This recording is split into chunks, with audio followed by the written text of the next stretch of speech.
Assalamualaikum warahmatullahi wabarakatuh. Saya Ivani Puspita Syahrani dengan NIM D500231020 dan juga teman saya Karisma Putri dengan NIM D5002101 akan mempresentasikan mengenai pemanfaatan beta glukosidase untuk penurunan kadar asam sianida pada proses pembuatan tepung umbi gadung dengan efek parameter proses. Topik pembahasan yaitu latar belakang, metode penelitian, cara kerja, dan juga timeline penelitian.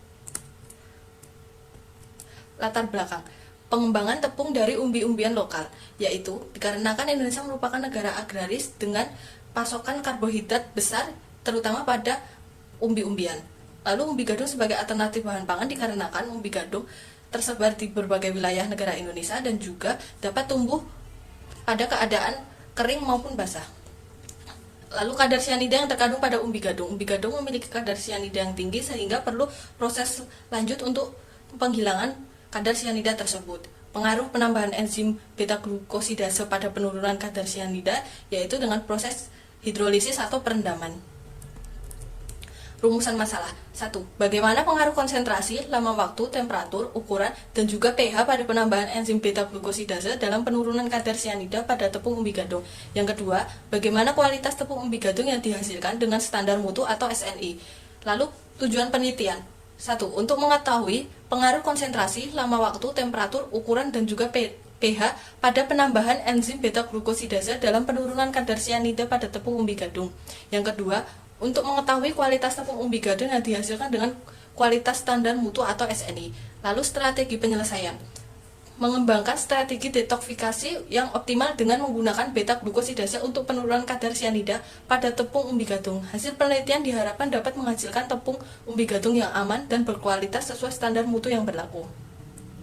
Kemudian ada state of the art, yaitu dilihat dari gambar, kadar air tepung umbi gadung berkisar antara 9,46% hingga 12,5%. Kadar air terendah yaitu 9,46% terdapat pada konsentrasi larutan kapur 25% dengan waktu perendaman 24 jam.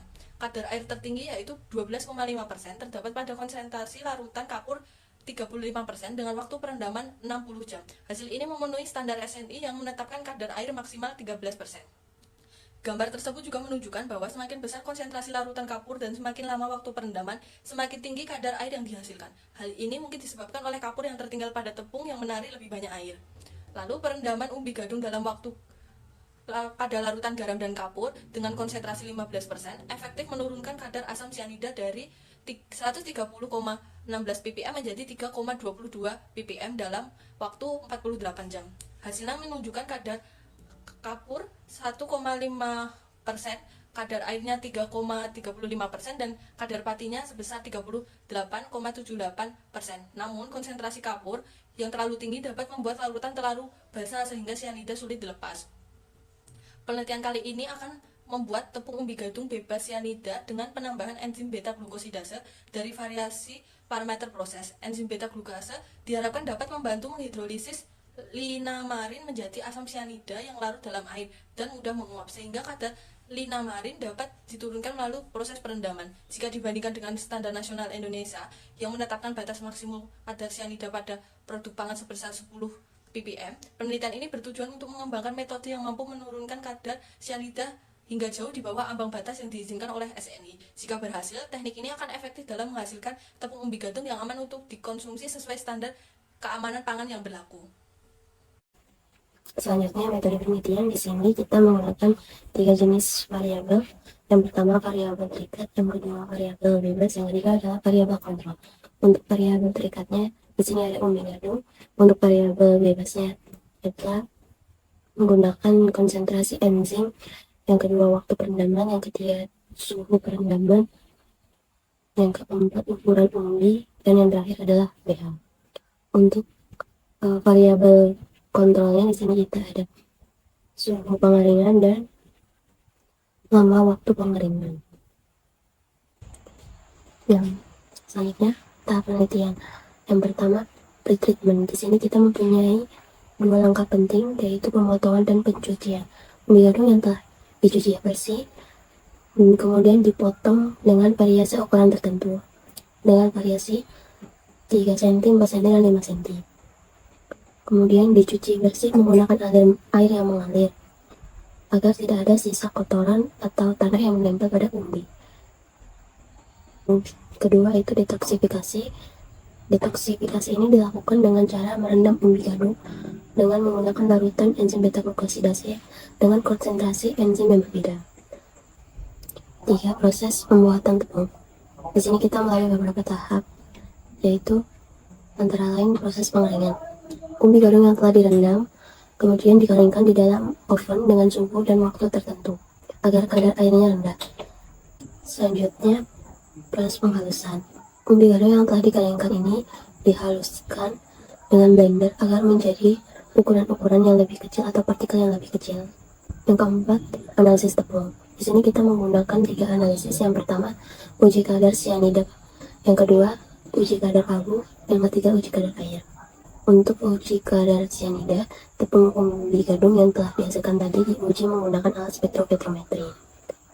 Selanjutnya cara kerja. Yang pertama, pretreatment. Di sini kita menyiapkan alat dan bahan yang akan digunakan. Alatnya diantara lain bak perendam, blender, cawan porselen, gelas beker, loyang, mortar, neraca analitik, pemotong sledge, pengaduk kaca, pastel, pisau, oven, penangas air, saringan 80 ml, spektrometrometri, gelas ukur, pH meter, dan termometer. Untuk bahan yang digunakan di sini kita menggunakan umbi gadung, enzim beta glukosidase, aquades, kalsium sianida, dan dihidrin. Yang kedua itu pemotongan dan perendaman. Umbi gadung yang telah dipotong sesuai dengan variasi ukurannya, kemudian direndam menggunakan larutan enzim beta glukosidase. Dalam perendaman ini kita menggunakan variasi berupa konsentrasi enzim, suhu perendaman, dan waktu perendaman, serta pH. Dengan metode perendaman ini bertujuan untuk mengurangkan senyawa glikosida sianogenik yang terdapat dalam umbi gadung, sehingga mengurangi kandungan sianida yang berbahaya untuk bahan pangan. Yang ketiga, tahap pengeringan. Tahap ini dilakukan setelah perendaman umbi gadung selesai. Kemudian umbi gadung tersebut dikeringkan di dalam oven dengan suhu dan waktu tertentu. Selanjutnya tahap penghalusan. Umbi gadung yang telah dikeringkan tersebut dihaluskan menggunakan blender hingga menjadi partikel-partikel yang lebih kecil dan kemudian diayak dengan saringan dengan ukuran 80 ml. Selanjutnya pembuatan larutan standar. Larutan ini digunakan untuk menguji kadar sianida yang masih terkandung di dalam umbi gadung, di mana larutan ini terdiri dari kalsium sianida, aquades, dan dihidrin. Ambil sampel kemudian dibuat variasi konsentrasinya. Setiap variasi konsentrasi diambil 6 ml, kemudian ditambahkan dengan 1 ml dihidrin. Selanjutnya uji kadar sianida. Pengukuran kadar sianida ini dilakukan dengan menggunakan alat spektrometer, di mana tepung gadung yang telah dihasilkan dianalisis untuk mengetahui kadar sianida yang masih terkandung di dalamnya. Selanjutnya analisis mutu tepung. Pertama itu analisis kadar abu, di mana cawan abu persalen dibersihkan, dikeringkan ke dalam oven pada suhu dan waktu tertentu, kemudian didinginkan dalam desikator dan ditimbang. Sampel ditimbang, dimasukkan ke dalam cawan, dipanaskan di atas bunsen hingga asap menghilang, lalu dimasukkan ke fornage. Setelah didinginkan di desikator, kemudian cawan ditimbang lagi. Selanjutnya analisis kadar air. Analisis kadar air ini menggunakan metode gravimetri, di mana mengirimkan cawan dan sampel dalam oven hingga berat tetap atau konstan. Cawan didinginkan dalam desikator lalu ditimbang. Kadar air dan kadar abu ini penting dilakukan untuk menentukan kualitas dan kandungan nutrisi bahan pangan, serta untuk pengendalian mutu suatu produk. Ada timeline penelitian. Di sini, pada minggu pertama dan kedua kita melakukan perjanjian masuk laboratorium. Untuk minggu ketiga dan keempat kita melakukan persiapan dan pengecekan alat laboratorium. Minggu ketiga dan keempat juga kita mempersiapkan bahan dan pengambilan umbi gadung. Minggu keempat dan kelima kita melakukan proses detoksifikasi umbi gadung dengan enzim beta glukosidase. Minggu kelima dan keenam kita melakukan proses pembuatan tepung. Minggu keenam dan ketujuh kita melakukan uji kadar sianida dan analisis mutu tepung. Untuk minggu keenam, ketujuh, dan ke-8 kita melakukan analisis data hasil. Untuk minggu ke-7, ke-8, dan ke-9 kita melakukan pembuatan laporan. Selanjutnya daftar pustaka. Di sini saya menampilkan daftar pustaka yang digunakan dalam state of the art. Sekian presentasi kelompok kami. Jika ada kesalahan saya mohon maaf. Wassalamualaikum warahmatullahi wabarakatuh.